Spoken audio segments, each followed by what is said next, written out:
Hey everyone, Byles here with Venture Philly Group. Today we're going to break down the differences between a buyer's market and a seller's market.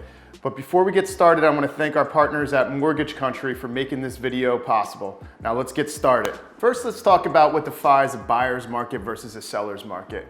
Traditionally, a buyer's market is when the supply is higher than the demand for properties on the market. Homes usually take a little bit longer to sell, buyers have more leverage, there's more negotiating power, prices tend to level out or even decline sometimes, and that defines usually a traditional buyer's market. Now let's talk about a seller's market. A seller's market is when demand is higher than the supply of homes on the market. Sellers have the upper hand here. They have all the leverage. There's multiple offers on their properties. Buyers are skipping out on inspections, financing contingencies they have to waive at times, appraisal contingencies. It's a total advantage to the sellers.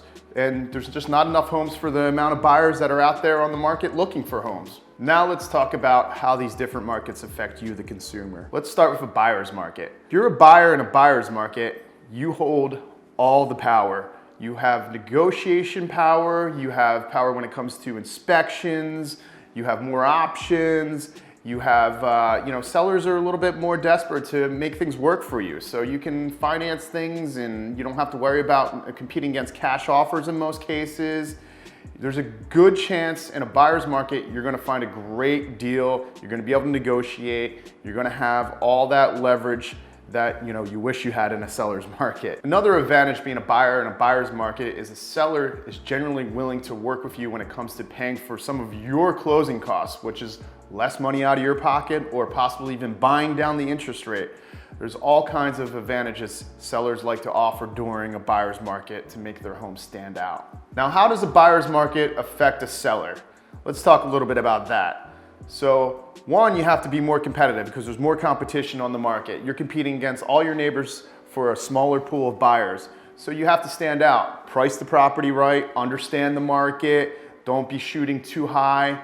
Also, it pays to pick a top agent in this kind of market to help sell your house. It's no longer just list the property, put up some photos online, put a sign up and it's gonna sell in a week. No, it doesn't work in this market. You have to be listed with a great agent who's gonna fight for you, who's gonna follow up, who's actually gonna push your property onto other agents and onto buyers. So being a seller in a buyer's market, a little tough, but it's always important to pick a top agent. Now let's talk about how a seller's market affects you, the consumer. We'll start as a buyer. What is it like being a buyer in a seller's market? Well, I have to say you have to have a strong stomach in a seller's market when you're a buyer because you're going to be competing against a lot of buyers. There's going to be multiple offers in many cases, and sellers know they have all the leverage in this situation. This is why you got to really work with a top buyer's agent in this market because you need someone who's going to write a strong offer, submit it quick, communicate strongly with the seller side. You might have to waive inspections. You're going to have to be okay with that if you're going to compete.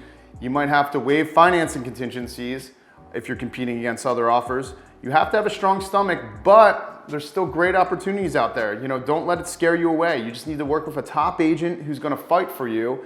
And it's not always the highest offer that wins a bidding war. It's the one that's written the smartest and finds what the seller is actually looking for in the offer. Seller's market, you can still win as a buyer. Now let's talk about what can lead to a shifting market. The thing to keep in mind that's important is that these markets are micro. You might see a lot of national news that doesn't matter what's going on in your particular market. This is why you always want to talk to a professional that understands the data, understands the local environment. This isn't real estate's national, but it's micro local as well. You want to look at the local market. A few things that can lead to a shifting market, and keep in mind the market is always shifting, whether it's shifting in one direction or another, it's always shifting slightly. So things that can lead to a shift is economic conditions. It could be a recession. It could be, tons of job growth that can lead to a booming market. You could also have interest rates, and the government play a big factor in this. So when the government raises interest rates, generally it becomes more of a buyer's market because there's not as many buyers out there buying. But you have to figure out how to combat those interest rates, and that's kind of what we talked about as far as buying down your rate. Also, what can lead to a buyer and seller's market is global pandemics. Look what we saw with COVID-19. You know, everybody thought, oh no, everything's gonna fall off the ledge. Guess what happened? Everybody valued their home more. They needed that office space. They needed some space in their home because they were stuck in their home. So they were buying like crazy, which was amazing. Another thing that can lead to you know, market shifting is local events. You know, maybe a big business is gonna come to your town.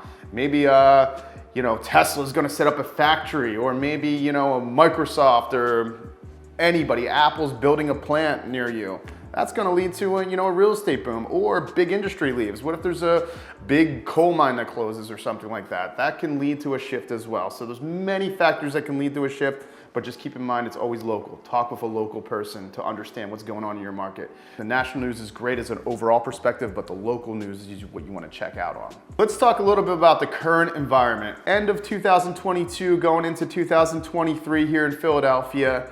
As most of people know or have been seeing on the news, the market's shifting a little bit. Interest rates are going up. You know, real estate's taking longer to sell. It's shifting from more of the crazy seller's market we've been in for the past couple of years to more of a buyer's market now, which is good news for a buyer because you have more leverage. Now, the challenge has been the interest rates. The interest rates have been rising pretty quickly here. Nationally. I want to give you a couple ways you can kind of combat that. One way is you have some leverage with sellers. So have the seller buy down your interest rate. Most people don't realize you can have the seller contribute money at closing to buy down that rate from, say, a 6.5% to a 5.5% rate, or, you know, even lower. There's plenty of options. There's also adjustable rate mortgages. If you know you're only going to be in the property for, you know, maybe 5 years, 7 years, something like that.